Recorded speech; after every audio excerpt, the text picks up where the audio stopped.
اعوذ باللہ من الشیطان الرجیم بسم اللہ الرحمن الرحیم۔ میرے معزز سامعین کرام اور پیارے پیارے بہن بھائیوں، السلام علیکم ورحمۃ اللہ وبرکاتہ۔ پیارے بہن بھائیوں، شہزادہ علی اکبر کی شہادت کا مضمون لے کر حاضر ہوئی ہوں، جس کا چوتھا حصہ آپ کے ساتھ شیئر کر رہی ہوں۔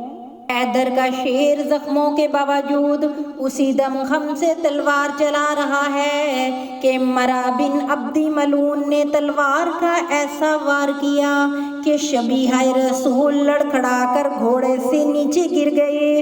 حوروں نے کہا، حیدر کے آفتاب کا رشک کمر گرا، فرشتے پکار اٹھے، زہرا کے نور عین کا نور نظر گرا۔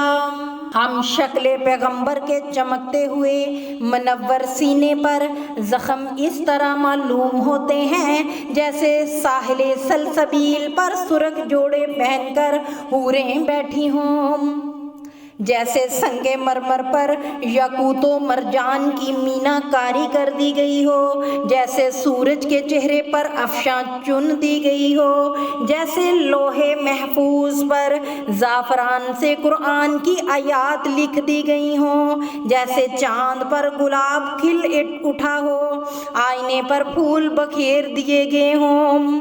زخم اس شکل سے نظر آتے تھے سینے میں جس طرح پھول بچھا دیے گئے ہوں آئینے میں۔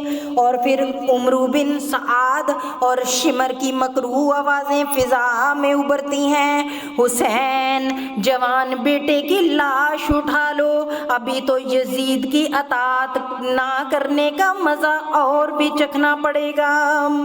امام علی مقام آگے بڑھائے، بڑا سخت امتحان تھا، بڑا مشکل وقت تھا، انتہائی آزمائش اور ابتلا کی گھڑیاں تھیں۔ ابھی آپ نے قدم اٹھایا ہی تھا کہ جناب زینب خیمے سے چیختی ہوئی باہر نکل آئیں۔ آپ کی فریاد پر کربلا کا ذرہ ذرہ فریاد کرنے لگا۔ آپ نے آگے بڑھ کر بہن کا ہاتھ پکڑ لیا اور کہا، پیاری بہن صبر کرو اور واپس خیمے میں تشریف لے جاؤ، تم علی کی دختر ہو، علی کے حوصلے سے کام لو، تم تو فاطمہ کی بیٹی ہو، فاطمہ کا صبر دکھاؤ، جاؤ میری ہمشیر، حسین کو نئے امتحان میں نہ ڈالو، میری تو پہلے ہی کمر ٹوٹ چکی ہے۔ جناب زینب روتی تڑپتی واپس چلی گئیں۔ امام حسین جوان بیٹے کی لاش پر پہنچے، صبح سے لاشیں اٹھا رہے تھے مگر یہ ہم شکل پیغمبر کی لاش تھی، شبیہ مصطفیٰ کی لاش ہے، انتہائی مشکل امتحان ہے، جناب خلیل سے بھی زیادہ مشکل۔ جب ان پر بیٹے کی لاش اٹھانے کا وقت آیا تو بیٹا سامنے مسکرا رہا تھا اور مینڈا ذبح ہو چکا تھا، مگر امام علی مقام کے سامنے جوان بیٹا خون میں لت پت پڑا ہے۔ کس قدر شدید آزمائش کی گھڑی ہے، صبر کے دامن کو بھی داغدار ہونے سے بچانا ہے اور شبیہ مصطفیٰ کی لاش کو بھی اٹھانا ہے اور جوان بیٹے کی میت کو بھی اٹھانا ہے، امنگ اور آرزوؤں کے جنازے کو بھی اٹھانا ہے۔ کیسے اٹھاتے؟ کمر تو ٹوٹ چکی تھی، کمائی تو لٹ چکی تھی، ارمان تو اجڑ چکے تھے، جان تو نکل چکی تھی، زور تو ختم ہو چکا تھا، زینب کے گھر کی روشنی تو شام کے اندھیروں نے چھین لی تھی۔ 18 سال جس بوٹے کو آرزوؤں کا پانی دے دے کر پالا تھا وہ تو لٹ چکا ہے، جسے بڑھاپے کا سہارا بننا تھا وہ عصا تو ہاتھوں سے چھوٹ چکی ہے، آنکھوں کا نور چھن چکا ہے، بنیائی کیسے کم نہ ہوتی، راحت جان نے تو دم توڑ دیا ہے، راحت کہاں سے آتی، تصویر مصطفیٰ تو خون میں ڈوبی ہوئی ہے، دنیا اندھیری کیوں نہ ہو جاتی۔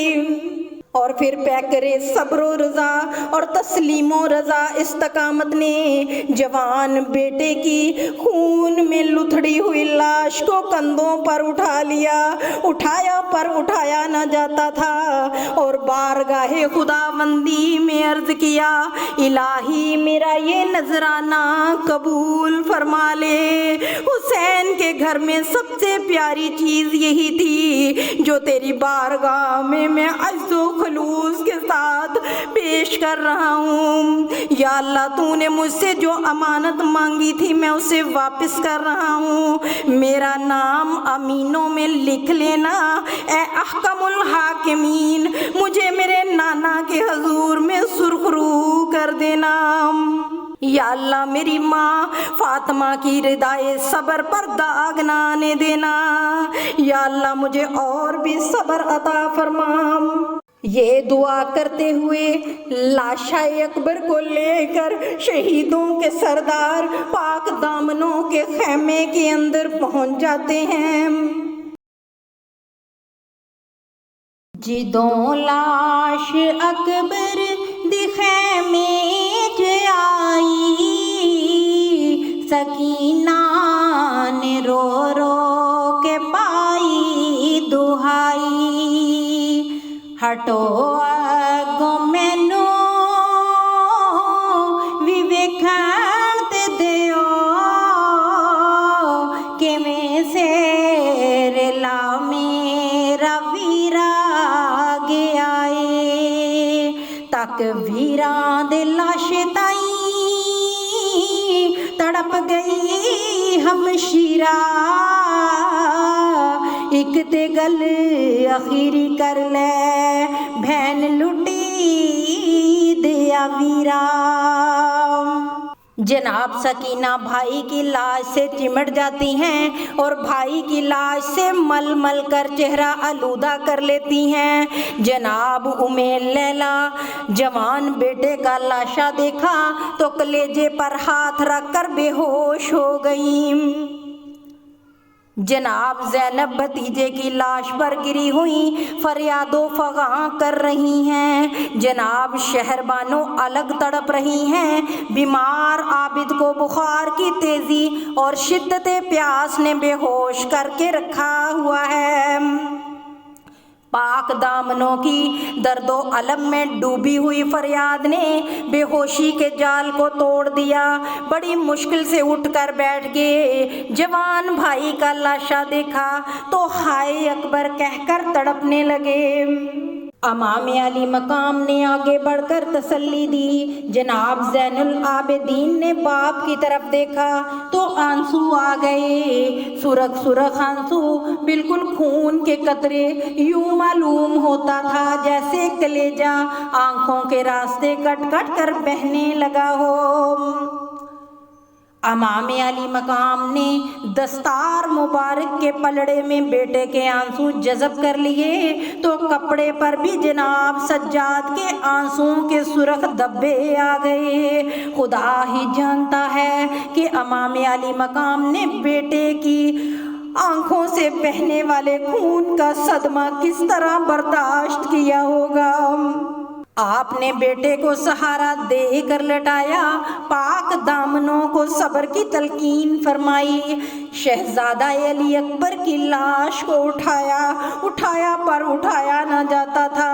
امام علی مقام نے ہمت کر کے شہزادہ علی اکبر کی لاش کو اٹھایا اور سپرد خاک کر دیا۔ انا للہ و انا الیہ راجعون۔